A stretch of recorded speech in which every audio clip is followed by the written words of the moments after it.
Glad that you're here.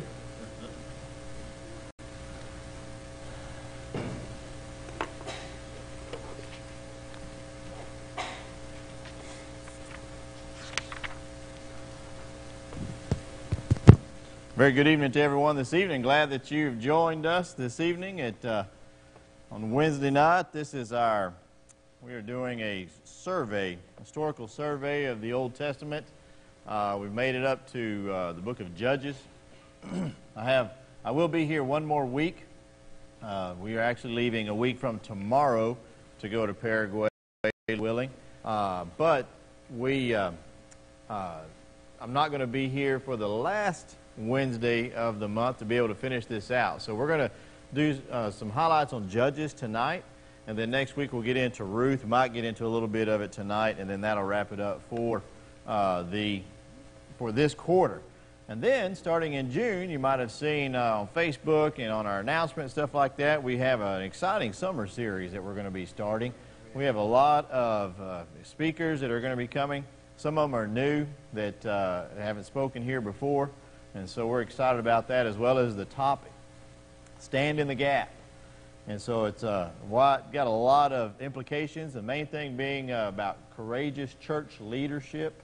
And we're going to talk about different examples and things like that, as well as preparing ourselves to be able to stand in the gap. And so I don't want to take anything away from the topics and everything, but if you'll just look down that list, you'll see it's pretty exciting. And we had a lot of people wanting to sign up. We had to turn some away, so that's how good of a season we're going to have. So we're excited about it, looking forward to it.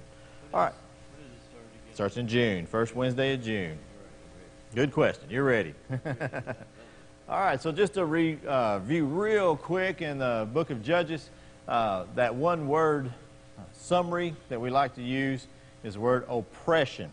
We talked about how there's that cycle. And the main thing is to teach us the cause of failure, of not following God's laws, and then God's grace with us. And every time that God raises up a deliverer, that is what we see Jesus in the book of Judges.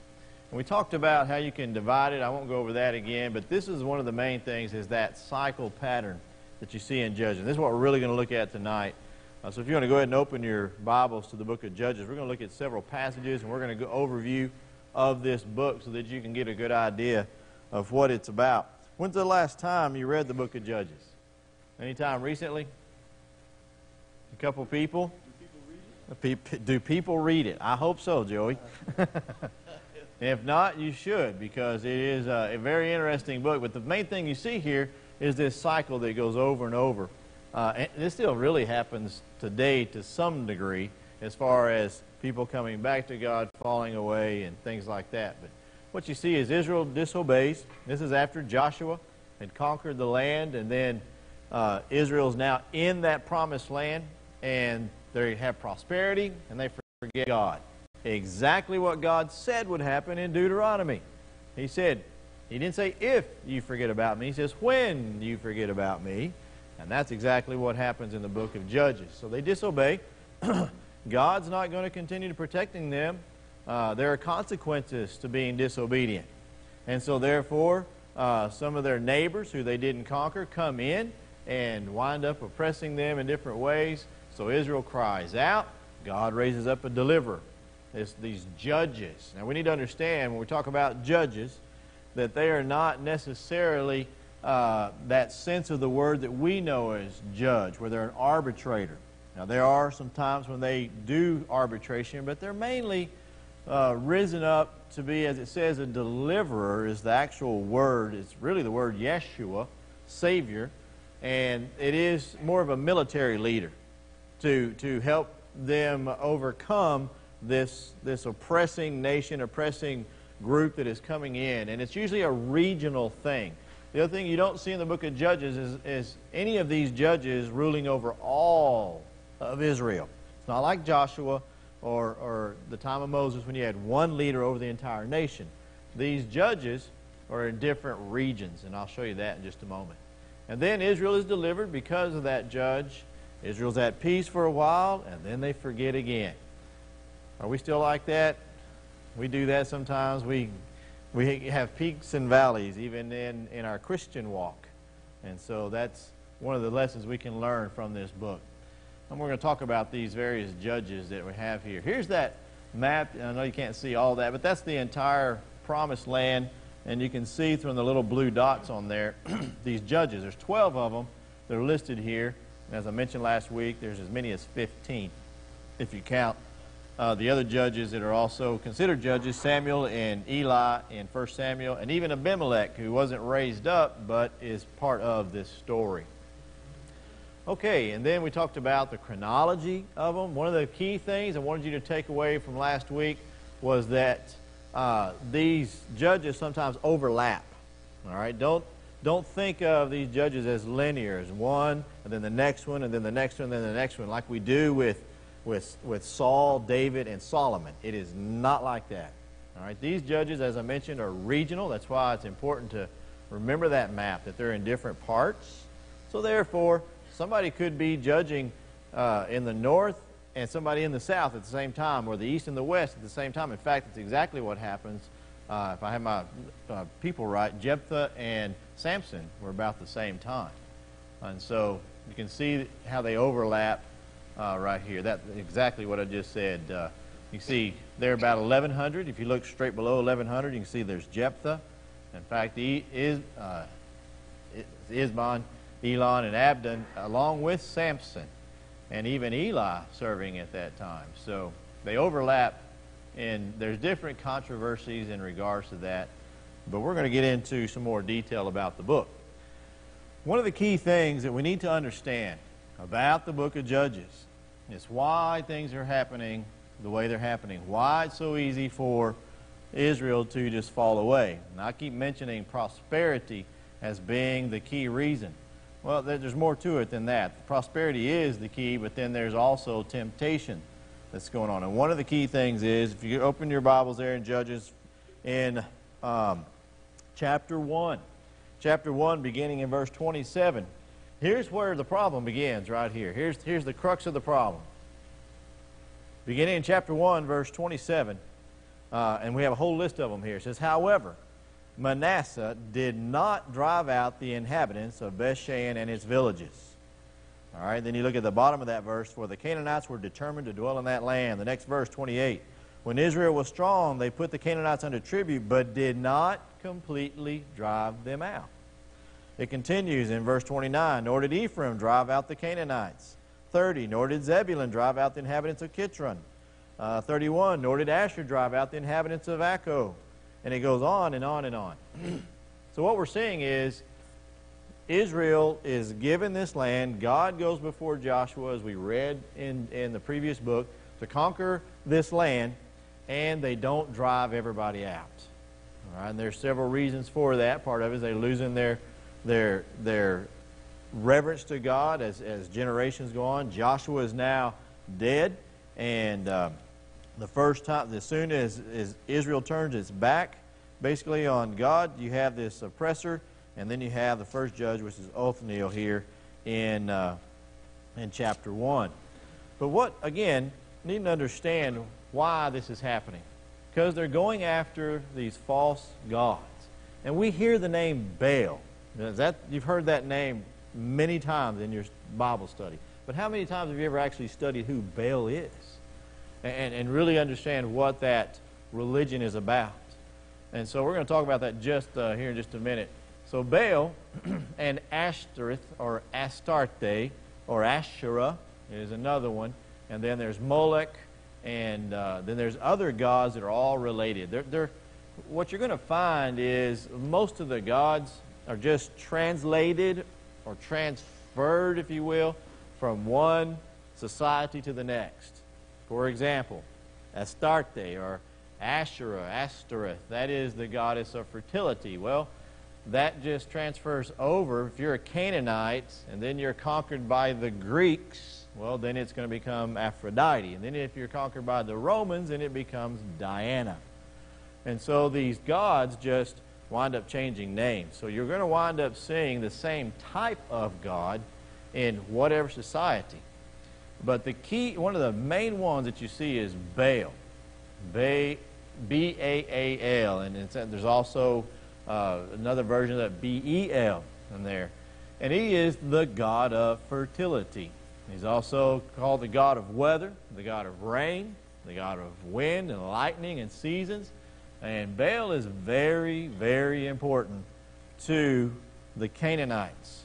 Last week, I believe it was in this class last week that I described how, the situation of a Israelite coming into this land who's never farmed, who's never had a house before. Was it in this class when we talked about that they see their neighbor and they have those green crops?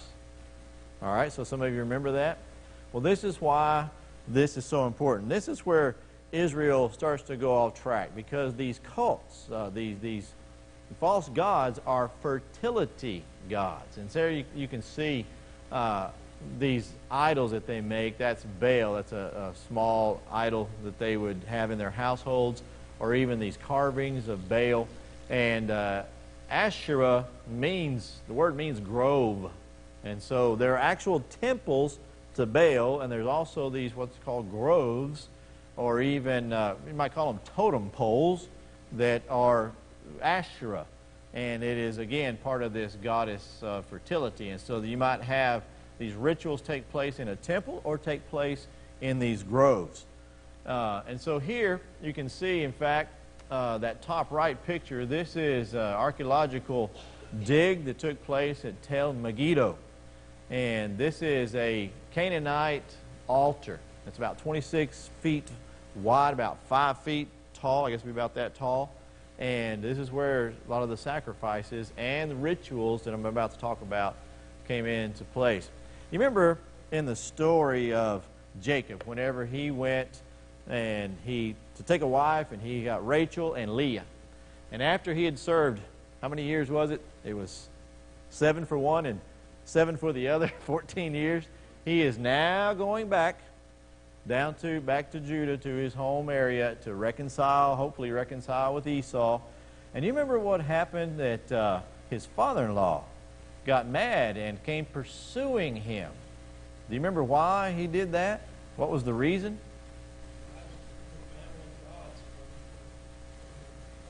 His wives, Rachel, had the family gods that she took with her.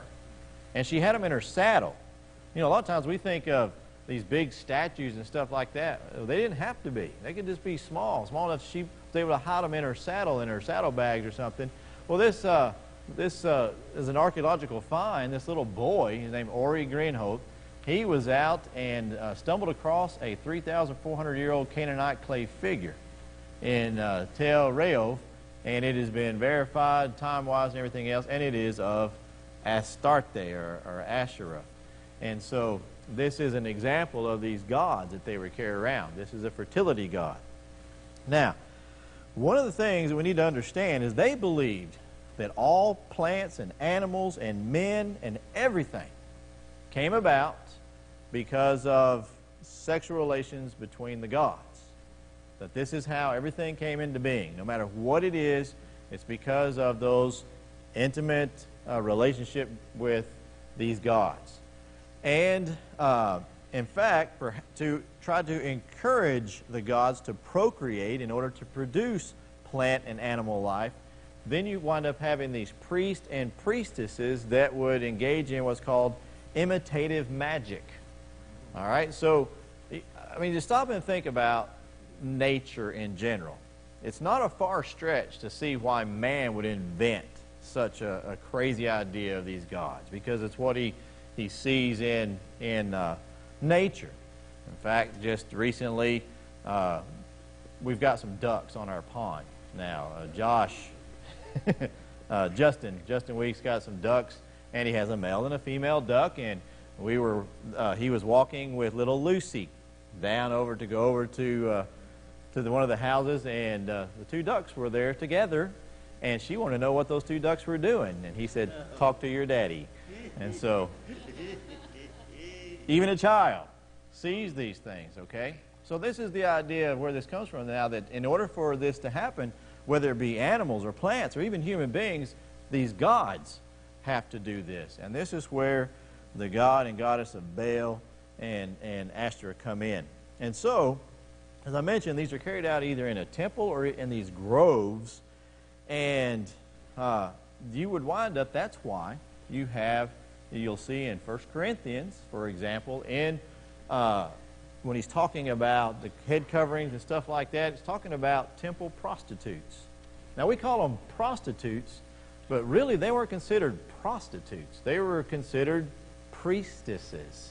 And they were doing what they thought, godly duty in that temple.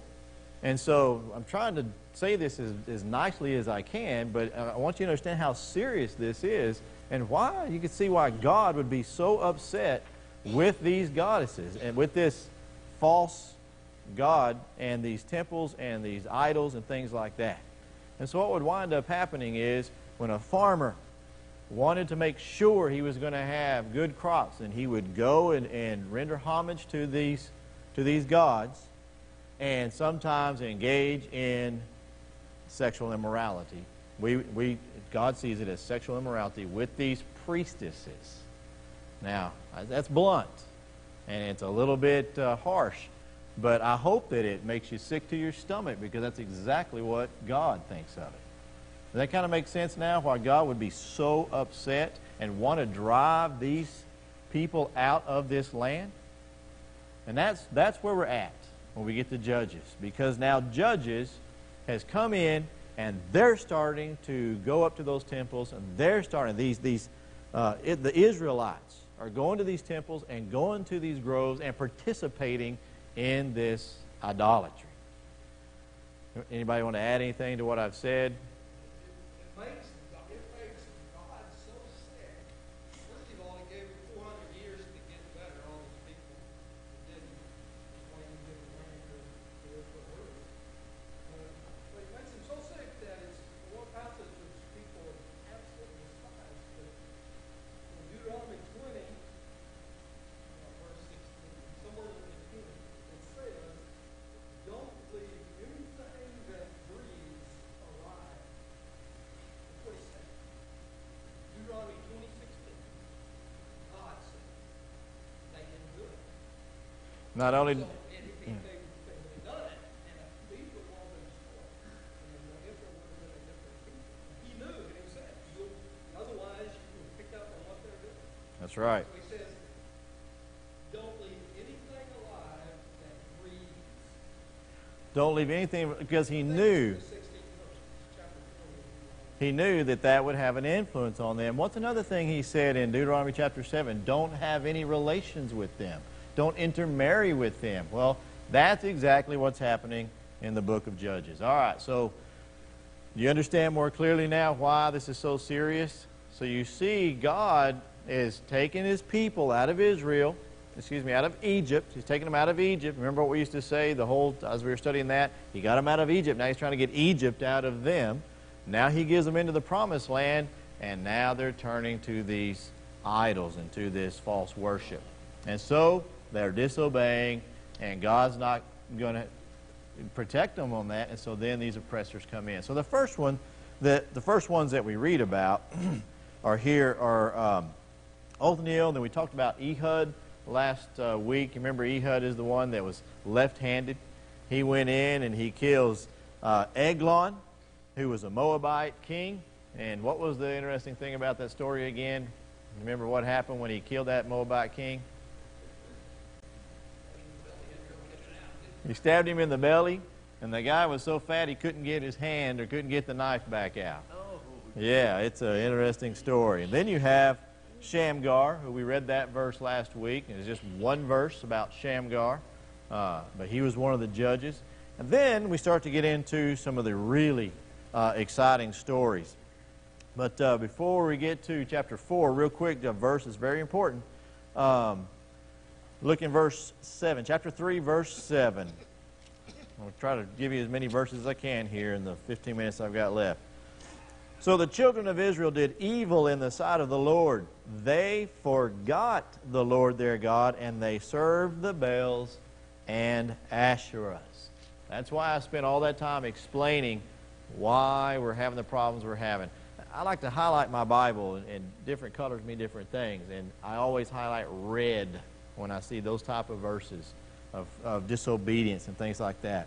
Then look there in chapter 3 still, verse 9, when the children of Israel cried out to the Lord raised up a Yeshua for the children of Israel who delivered them, Othniel, the son of Kenaz, Caleb's younger brother, and it goes on and explains that.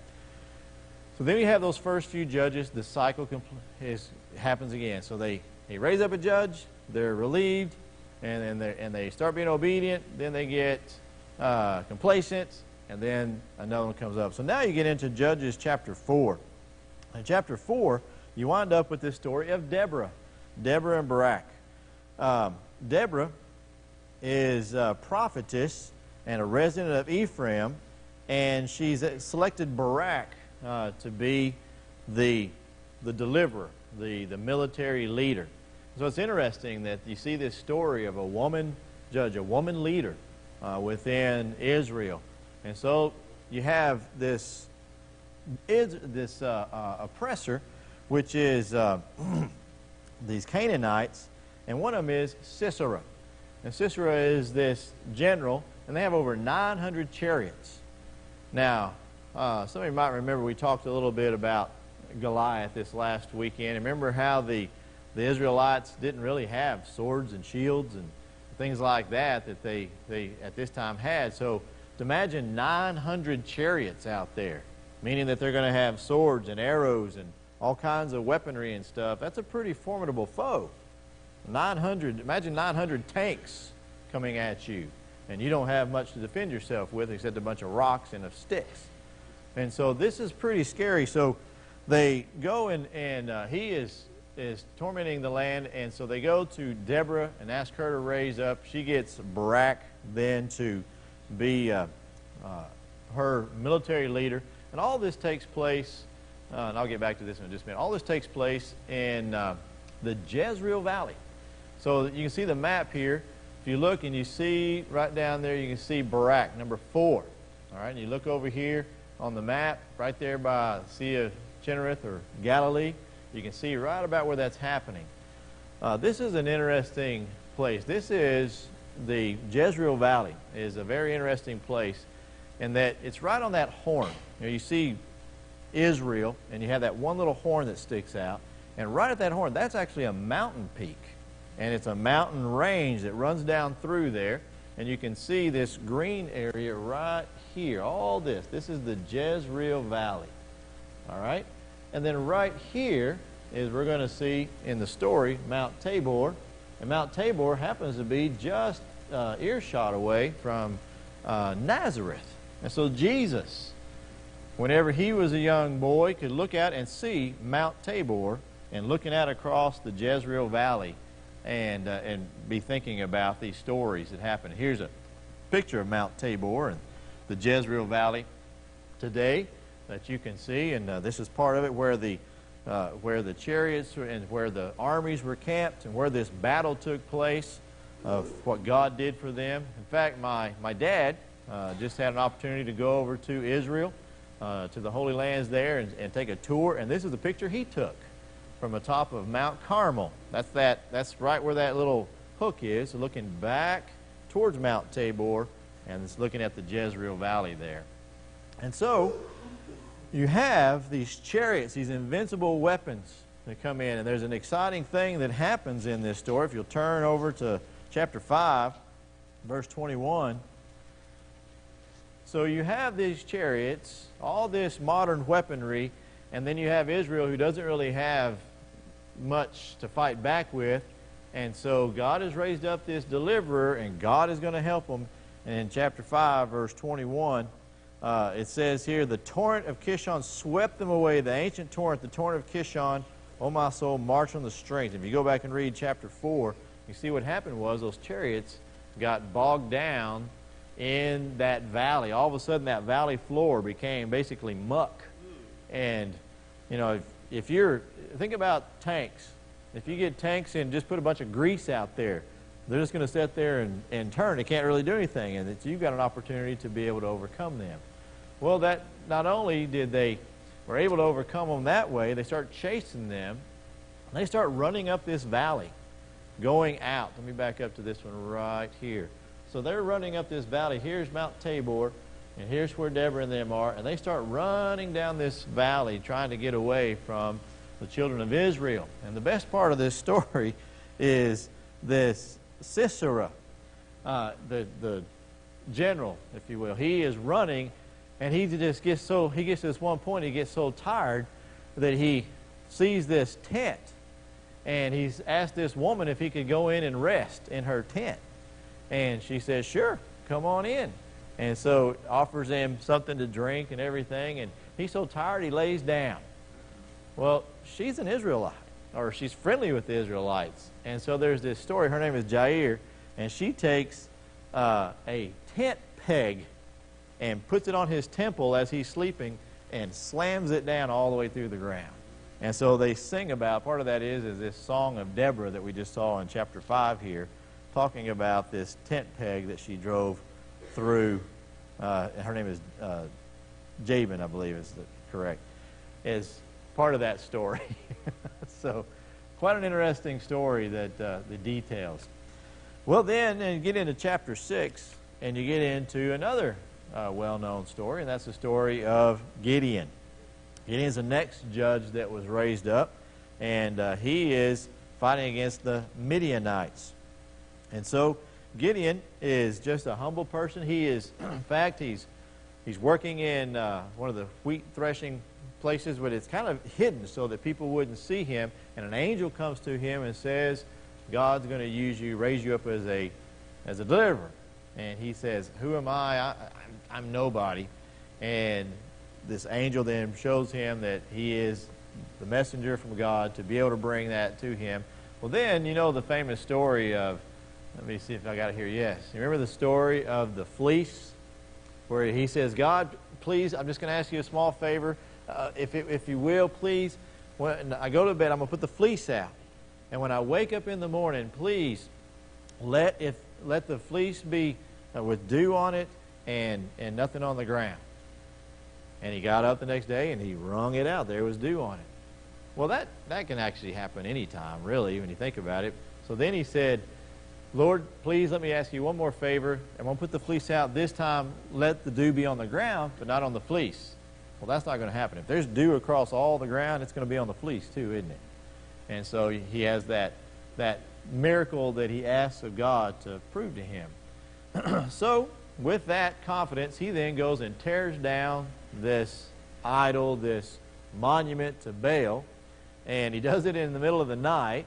And almost, when I read that, it's almost like some teenage kids having some kind of vandalism. Am I saying that right? Vandalism fun, sort of. But the people don't take too kindly to it. And so I almost want to kill him, and his dad has to step in. So another interesting part of the story. But the best part of the story is whenever God says, okay, you got these Midianites, they're camping. We're still in this same area. They're around the Jezreel Valley and stuff like that.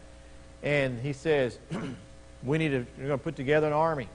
And so Gideon sends out the call. And 32,000 people come to answer the call to go fight the Midianites. And God says to Gideon, what? It's too many. Why would God tell him that? Because if it was over with a whole lot of people, then it wasn't God that did it. That's right. That's right, Joey.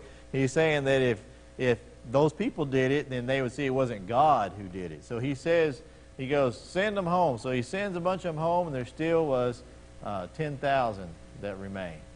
And he says, still too many. And so this time he says, we're going to separate them out again. This time we're going to see how many of them lap water like a dog, and how many of them will go down and use their hand and bring the water up to their mouth. Remember how many is separated this time? 300. That's right. And you think about that, there's all kinds of commentators got all this, these wise things to say, and their thing is like, well, if they bend down, that way they're being watchful and they're drinking their water instead of putting their head down when they could get shot or something if they're not paying attention. Either way, 300 soldiers, 300 men, that he had set aside to go against thousands of this Midianite army. You remember the story? He's supposed to surround them at night with torches that are under these lanterns. And then whenever you get them completely surrounded, then they are to break those lanterns and shout out the sword of the Lord. Right? And then put those lights up. You remember what happens when that happens? I can just imagine. Have you ever been woken up real suddenly in the middle of the night? You're kind of a little bit disoriented about what's going on. I remember one time there was a tornado, and I didn't know it. All of a sudden I wake up, my dad's reaching down, grabbing me and pulling me up to run out of the house. And I was a little bit disoriented in what was going on. Well, these guys are so disoriented, they started killing themselves. It was dark. They couldn't see who was near, so they just knew that there was wartime. And they wind up killing themselves, and they wind up running off. And so he overcomes them. But Gideon goes on to commit a grave error. You remember what happened with that? He created an ephod, all right, that wound up being an idol, wound up being, I shouldn't say an idol, wound up being something that the people started worshiping, things like that. Then you get into the story of Abimelech, his son, who was not raised up by God, who decided he was going to take over after Gideon dies. He's going to be the one who takes over. He's going to be the one who is going to be a judge, and he winds up, we talked about that last week, a woman winds up throwing a millstone on his head and killing him. And so another part interesting of the story. Then you get into the story of several others, Tola, Jair, Isban, Elon, and Abdon. But of that group, you have Jephthah. Jephthah was born of a harlot, and therefore he was rejected by his brethren. And then those same brethren who rejected him, whenever they started being oppressed, they were trying to think of who is a great military leader we can get, and they turned to Jephthah. And Jephthah says, he was pretty wise in this. He said, sure, I'll come be your captain, but once I win or do what I'm going to do, I get to remain captain. You're not going to take me out once I get to that point. And they agreed. And the thing I like about Jephthah is he tries diplomacy at first. He writes a letter to the king of Ammon and says, listen, why are we doing this? He goes, you know the history of Israel. We came through your land. It's been 300 years.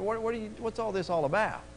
Well, he didn't want to listen, and so they got to go to war. And Jephthah makes a vow.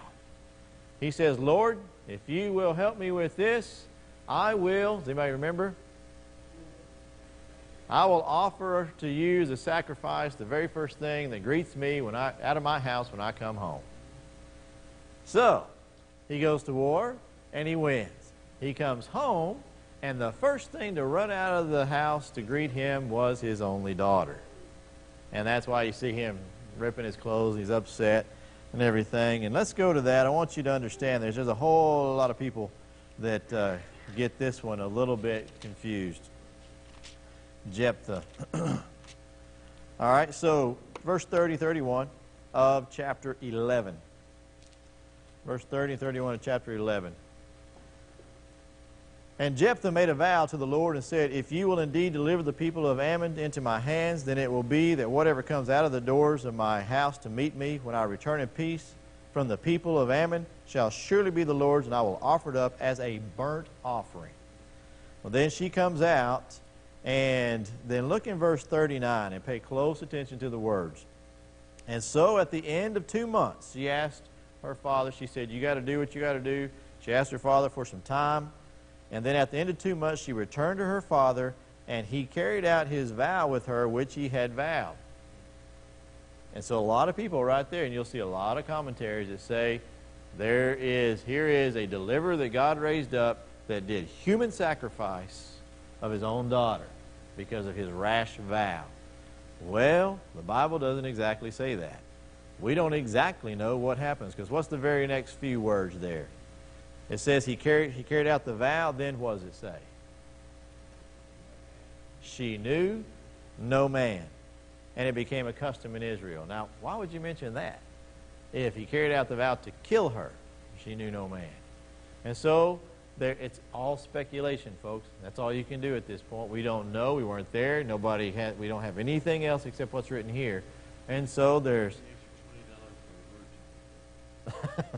so there is speculation that she remained a virgin her entire life, that she wasn't able to know a man, that's how he did it. So there's different things. So be careful before you go laying some sin or going laying an accusation at the foot of the writers here that write these stories. Well, as usual, I run out of time and didn't even get to that exciting story of Samson. So maybe we'll hit that next week and then go right into Ruth. Thank you so much for your attention.